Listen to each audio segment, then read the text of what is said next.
Good morning. Good morning, Linda. Hi, Mom. Hey, Evie. Hi, Nina. Wow, that lipstick's bright. Let me do something about that. Hi, good morning. Hey, Michelle. I'm going to jump right in because the girls are... Yeah, I'm super, super tired. I managed to get out. They rebuilt our road. Right. Well, I woke up at 1 and, part of the road that goes to LJ was completely gone. And they were able to patch it up and rebuild it enough that I could get out. But we were down checking the road at 1 in the morning and then again at 3 in the morning. And then at 4, we were able to get to where he had left the car and get into the house.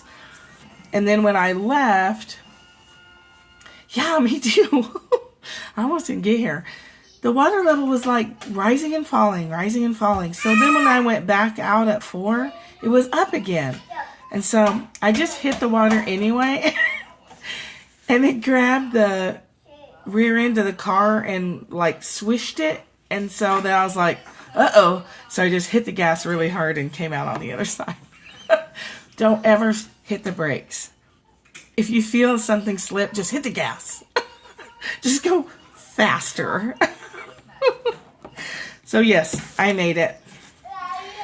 Yes, I would feel terrible if I had to cancel for a reason like that. I could have hiked through the woods, but we waited too long and it got dark. They call me Gigi. Well, they don't call me anything right now, but yeah, it was a little, it was interesting. Yeah. Gigi. Yeah, the Subaru Outback proved itself worthy of its name as an outdoor vehicle. It has several times already, but yeah, it got me through. Oh, I love it. Yeah. It's very well suited to where we're at. So, lots of trees and damage in town. Oh, that's okay. But lots of debris everywhere and trees and stuff like that. So, I was glad they were able to rebuild the road because it was like gone. And I don't know what they did they just like piled a bunch of dirt and concrete and stuff together. But at least we could get in and out. So, I don't like that feeling of not being able to get out. So anyway, my name is Michelle Wolf. You can find me at caddyshackdesigns.com. The perspective on these cameras are like, whoa! So weird. I'm Michelle, thank you. I'm sorry I didn't get any sleep either. I was so sleepy. There's the website again. And across the top, they were working on it at last night. Because they wanted to open the schools today. And to get the schools open, they had to get it where the buses could get up there. Because our road is not residential at all, but the roads around us are.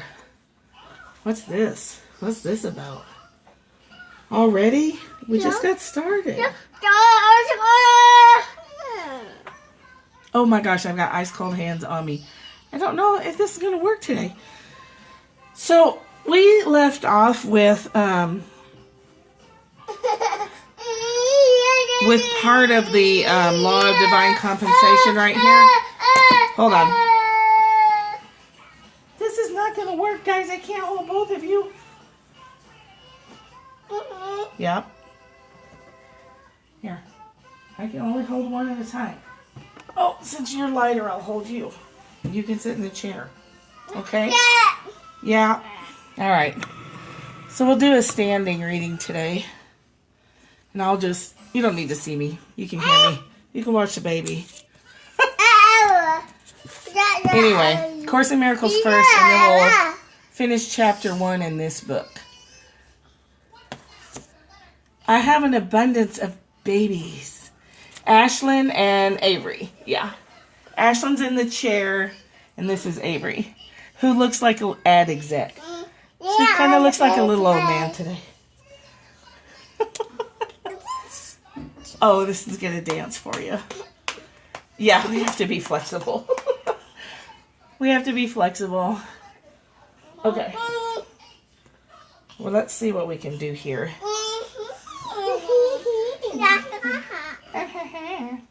Okay, hold on, guys. Let me get situated. Let's see. I am totally unprepared with toys and whatnots. Here, you want some yarn? You want to play with yarn? Yeah. Do you want to play with some yarn? Baby. Oh, baby. You guys. Okay. Okay. Well, I'm just going to go for it. We can't have it our way all the time. My way. I can't have it my way all the time. Damn it. So, from the Course in Miracles, it's chapter 9, section 3, verse 5. Hello, Brazier. Which, I thought that this was a good one for today, given what happened in California yesterday. It says, when a brother behaves insanely...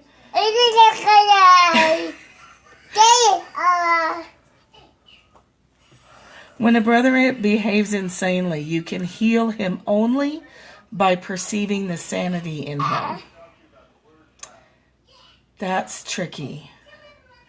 Two people go home, load up on weapons, go back to it sounded like a mental health support center for learning disabilities and things like that, and just start shooting.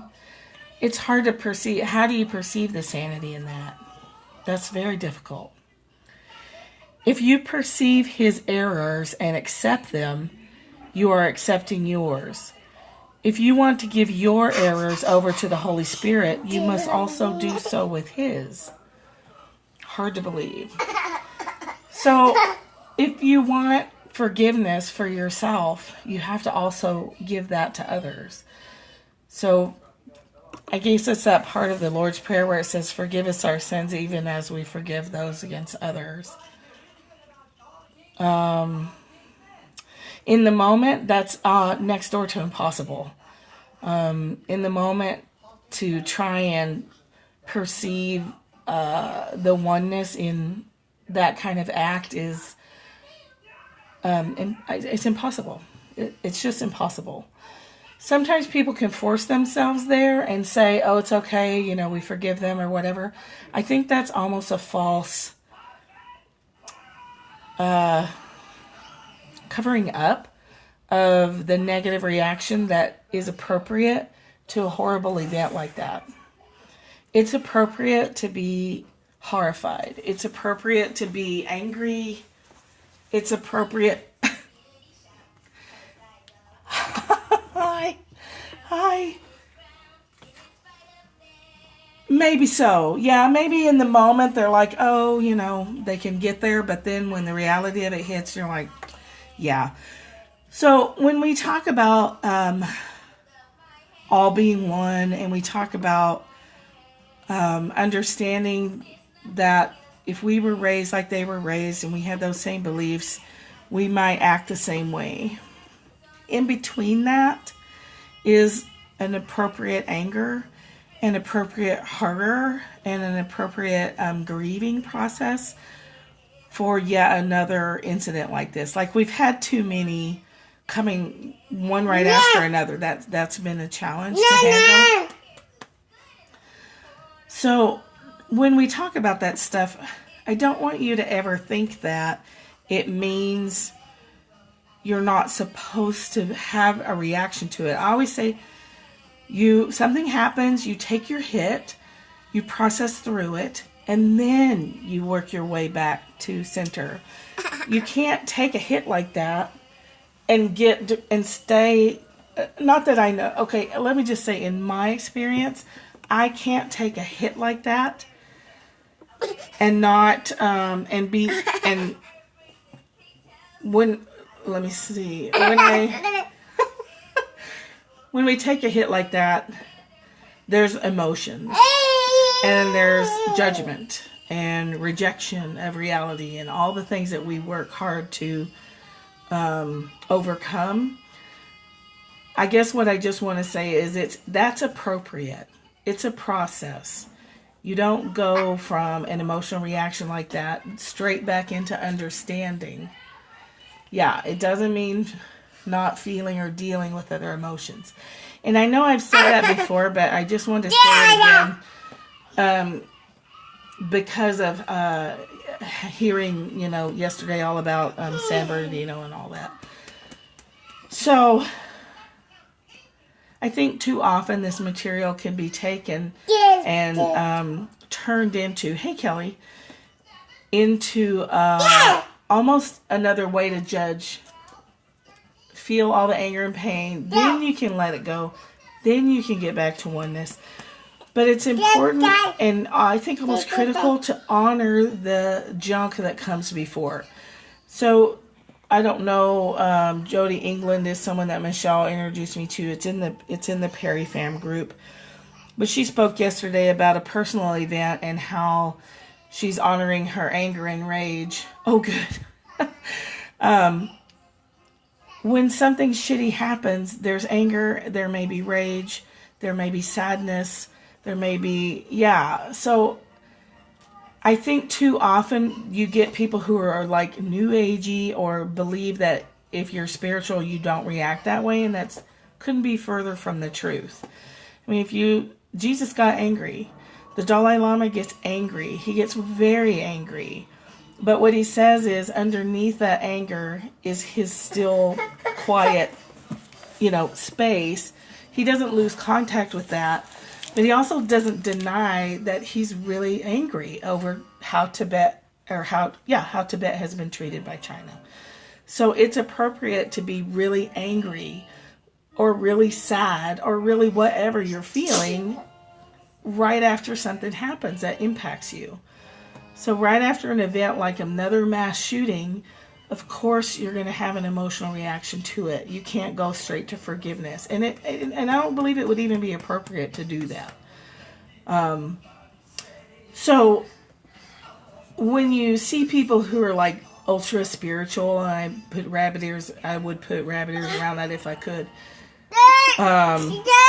Sometimes you get a sense of fakeness from them or falseness, and it's because they don't believe it's spiritual to have those kind of emotional reactions, so they just stuff them, and you're picking up on that stuffing, so to speak.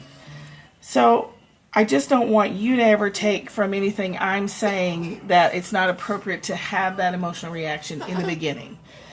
It's not appropriate to stay there forever either. It won't serve you. If you get stuck in an emotional reaction, it's not effective. It's not bad, it's not wrong, it's not good.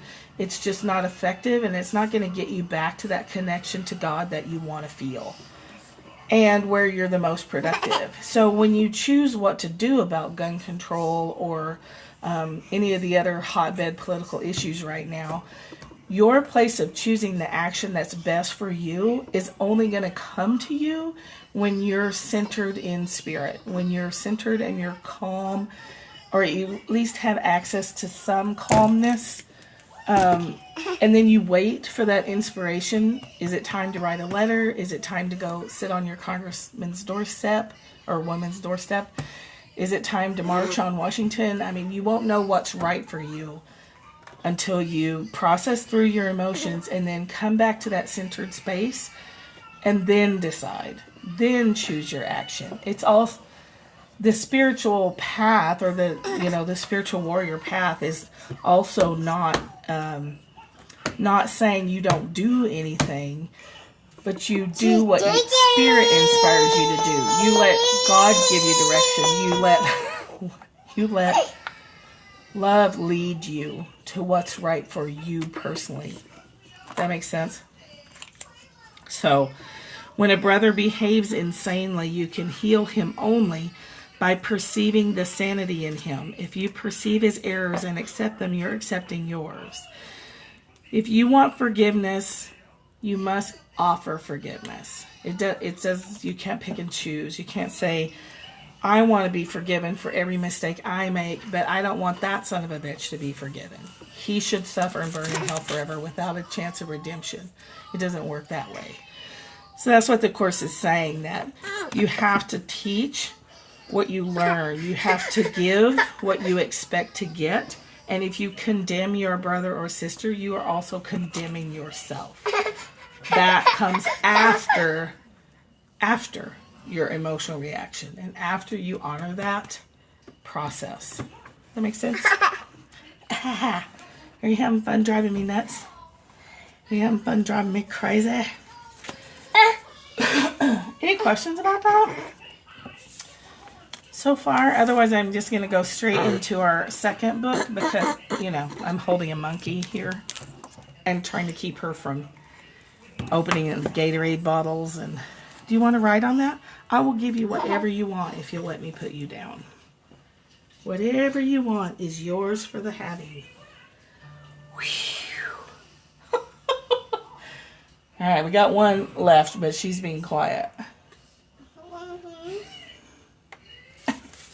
And she's not as wiggly as Avery is. Ashlyn's much calmer. I'm so brave. Well, you do what you gotta do, right? They're pretty calm today. Yeah, they really are.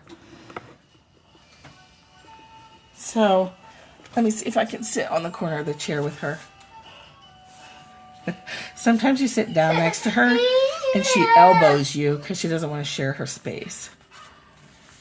So, we stopped almost at the end of chapter 1 in the Law of Divine Compensation book last time. And we stopped at this point where it says it's not our circumstances, but our thoughts about our circumstances that determine our power to transform them. So we can't transform mass shootings and domestic terrorism and workplace violence if we are caught up in our story about that stuff. We don't have access to our full power until we're back connected to Source. So the law of divine compensation applies equally to all situations, but in this book we're focusing on applying it to money and the lack thereof. So I like what she says here, that circumstances can make it tempting to believe that you are powerless. The things that you see on the news, the things that you see on Facebook are tempt you away from where your true power is. We are powerful. We're not victims. Ouch. Ow, I think you just tattooed me with a gel pen. Ow, that really hurt. Here. Time to bring out the tissue box. Okay. Here you go. There you go. Okay. Takes about 1 second to pull a Kleenex out of the box. That's about 250 seconds. Okay, so that's a temptation. It's a temptation to stay. Yes, getting a scary letter from an attorney's office can do that. Did you get one recently? That kid drew blood with the gel pen. I've been stabbed. I've been stabbed by my granddaughter with a gel pen. Okay, so with money, our capacity to think differently is the miracle worker's edge. Our capacity to understand that the emotions that we're moving through are normal human emotions, and we're going to get ourselves back to feeling connected to God as soon as we can. Oh, yeah, okay. That's our edge. That's our edge over the general population who just swims around in the agony and never goes anywhere with it. So in regard to money, it says, bills stare you in the face, foreclosure looms, credit is wrecked, jobs aren't available, and with all that comes chaos. And who doesn't need a miracle with that kind of chaos going on? So here's what she says about that. If you identify only with your body and its reality, the physical, tangible reality, rather than with your spirit and spiritual reality, then you're tempted to think that losing money means losing yourself. You're tempted to think that if you don't have money, you're also not a good person. because you're identified just with the flesh, I guess you could say, just with material reality. And the amount of money in your bank and the amount of material things that you own have absolutely nothing to do with your value in this world. And they have absolutely nothing to do with how you feel about yourself, which is always within your power to control. You are not merely of the material world. You are a being of unlimited spirit. And in spirit, there is no lack. You are not lacking just because your circumstances are. So yeah, your bank may be empty and you may have bounced like 17 checks or whatever, which I haven't done, but I mean, that would be horrible. You may be having to file bankruptcy. You may be losing your home. You are not lacking. You yourself are not lacking. You yourself are not a bad person. You're not horrible if you're suffering financial difficulties, even if it's your own damn fault. I mean, we like to say that, right? Well, it's your own damn fault. So you go ahead and suffer, and I don't have to feel compassionate for you because you brought it on yourself. We can't do that either. And we think that of ourselves, right? Well, you deserve it because you didn't check your bank account often enough, or you took out too much credit, or you. That's not going to help you. If you carry a core belief that you are not good enough, or you're not worthy, or that you lack, then you're going to subconsciously keep recreating that and recreating that. And it will keep getting recreated until you change the source that's being reflected. So it's your shadow self, and it's being reflected. It's all the stuff you've denied. It's all the stuff that you've rejected. We've talked about this in the past, that when it's rejected, it has to get your attention because the universe requires wholeness. Your natural state is wholeness, so you're always going to be driven to come back to center and come back to feeling at one and come back to feeling whole. Suffering does not get you any reward, as suffering gets you nothing. And forgiving yourself gets you everything. Forgiving yourself and accepting whatever shadowy thing is. Michelle Lee, you have suffered so much. The universe is now writing you a check for $10 million. Let's not even say 1,000. It's a great book. What baby? Regardless of the limits that exist in your material world, the immutable truth is that you are unlimited as a spiritual being. And by remembering this is how you summon the law of divine compensation.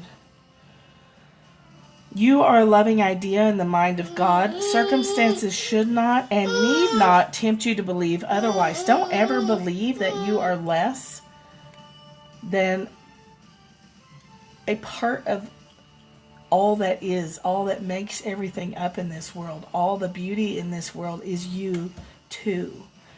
So for God's sake, please don't ever let a dollar amount make you fall back asleep and make you fall asleep to your power and make you fall asleep to your beauty and fall asleep to your wisdom. Don't let that happen. It's a temptation to let that happen. And it's kind of in your ballpark. It's in you to decide if you allow that to happen or not. You can have that. The universe showers you with love not because of what you have done or not done, but because of who you are. It's your birthright. It can't be taken away from you. You can't lose it. Think of the universe itself as a personal love note from God to you. God is love, and in sharing His love, you share His power. So it's not just one or the other. You get to be part of the love, which means you also get to be part of the power. I would like you to stop whining, please. Here. She also did not get enough sleep last night. So did you catch that? Like, you have access to the love. You also have access to the power. And we forget both of those things, but we especially forget that we have full access to the power of the universe as well. By aligning yourself with thoughts of infinite love for yourself and others, that's how you get a grip on things. Let's see. Mistakes and wrong turns don't have to throw you off. The capacity for correction is built into the universe, just like a GPS. If you've programmed an address into your GPS and then take a different turn, the GPS just creates a new route, right? So does the universe. So you put in a set of directions to the GPS and you decide you don't like how it's taking you, or there's traffic and you want to go a different way. You turn a different way and it doesn't say, "Stupid, what are you doing? Turn around. You're off track. You've made a mistake. You're a horrible person. You deserve to be poor forever." It doesn't say that. It says rerouting. Oh, you want to turn left? Okay, rerouting. We're going to reroute to the destination. You're still going to get there. It's just going to look a little different. It might even be better.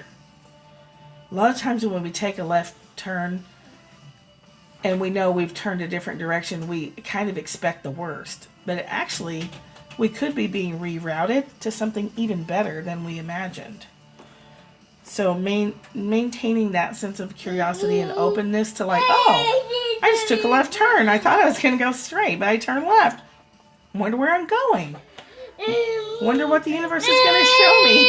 You're stupid, and you'll be poor forever. Not you. Oh. Oh, a box of tissues. Oh, a box of tissues. Easily amused. So easily amused. Thank God for Kleenex. Thank you, Kleenex, for cheap entertainment. Perhaps you thought you'd get where you wanted to be financially through achieving a certain credential, doing a particular job, making a particular investment. But then something happened. The economy worsened, you made a mistake, or someone else made a mistake. It does look like fun, right? They have. That's the same box, we just keep reusing it. The law of divine compensation gives us the assurance that the universe will just create a new route. What's in lack shall become abundant. What is wounded shall be healed. From out of the blue or miracle-mindedness, miracles will flow forth naturally. Once you relax, get that sense of relief and like, I don't have to figure out all these details. I only have to connect to love. That's all I got to do. I don't have to figure out how. I don't have to figure out left or right. I connect to love and then I'm going to know, do I turn left or right? I'm going to feel that impulse to turn left or right. I'm going to know when I'm back connected to love. That's all I got to do. It's so simple.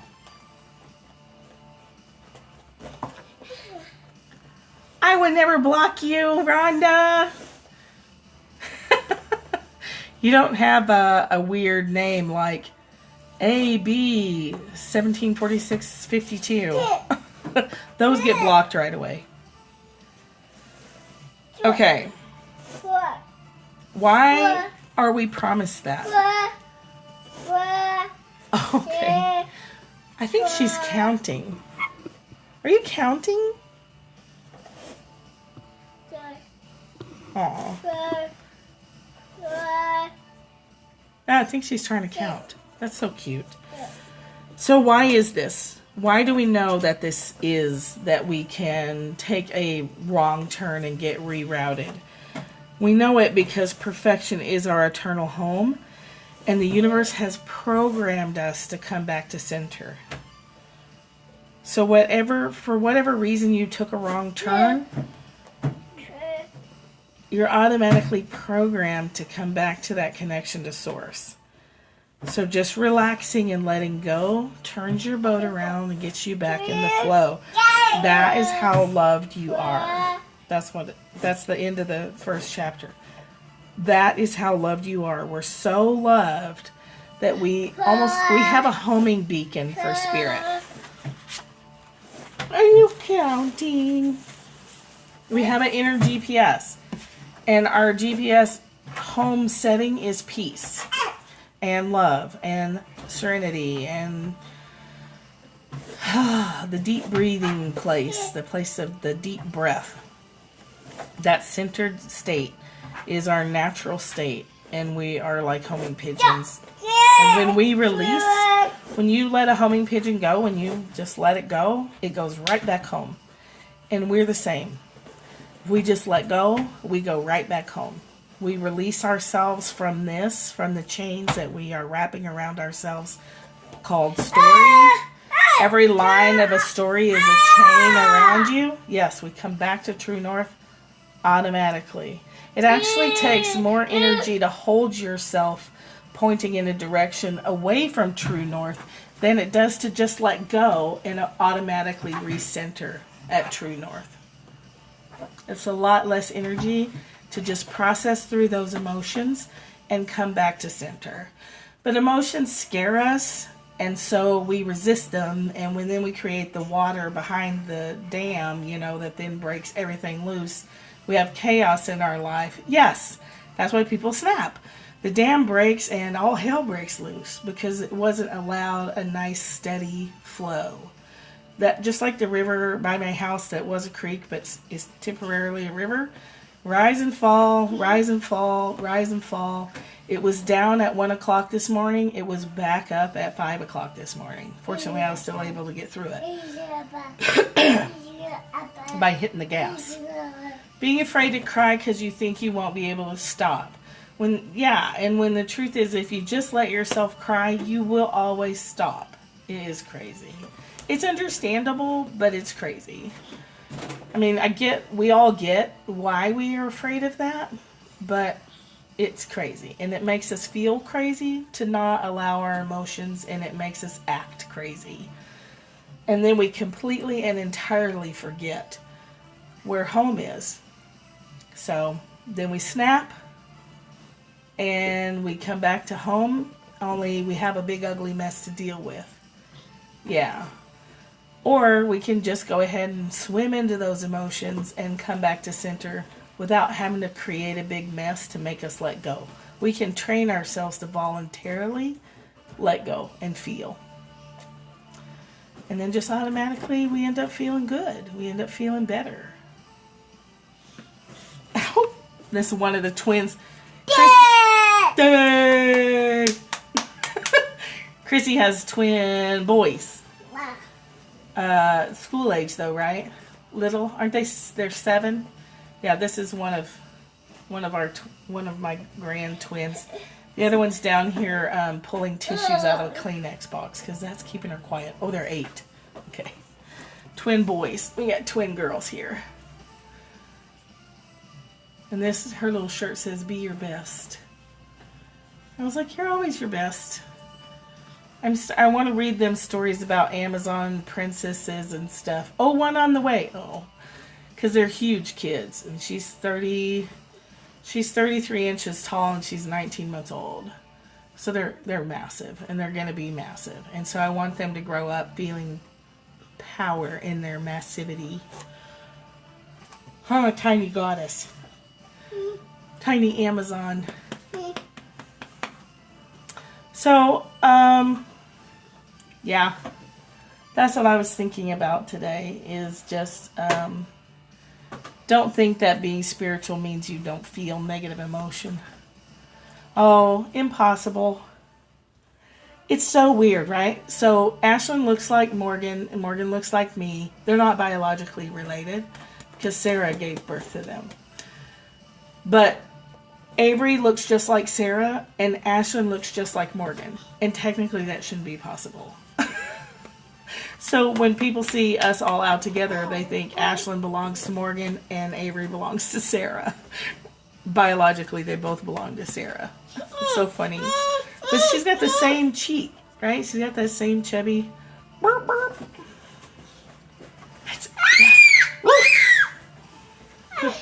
Goodness sakes. What's up with that?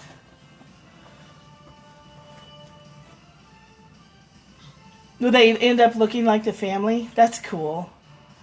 I don't have that much experience with adopted. It's got to be that, don't you think? Yeah. Everyone thinks that Ashlyn is Morgan's daughter because they look so much alike. And then Avery is a carbon copy of Sarah. Even to, like, if you put their baby pictures side by side, it's hard to tell the difference. They look that much alike. Yeah. The energy makes sense. It makes sense to me. What are you after? You want to stab me with a pin too? So, I'm going to go. Hopefully, if you're upset by yesterday's events, go easy on yourself. Be kind to your heart if it's hurting.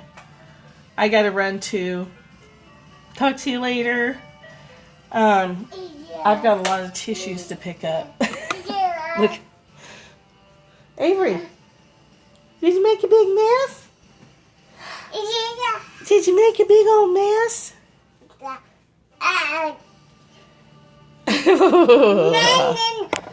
Did you make a big mess, baby?